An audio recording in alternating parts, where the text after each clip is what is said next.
Binigyan ng aktres na si Andrea Brillantes, ang miyembro ng Blackpink na si Rose, ng update tungkol sa kanyang buhay pag-ibig, pagkatapos ng kanilang matamis na encounter, sa unang bahagi ng taong ito.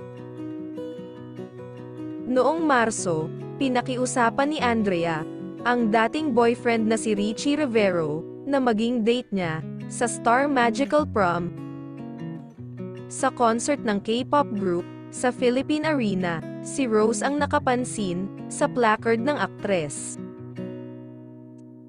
Magkasamang dumalo sina Andrea at Richie sa concert ng K-pop group. Kalaunan, ay naghiwalay din sila. Sa isang live session sa Instagram noong Martes, napansin muli ni Rose, si Andrea. "When I noticed you for your proposal.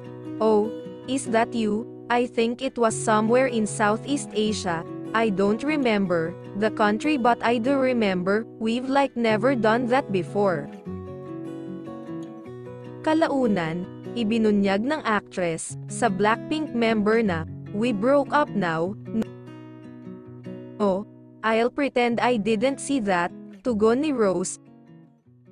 Ayon kay Richie, opisyal na silang naghiwalay ni Andrea, noong Mayo matapos ang isang taon na relationship.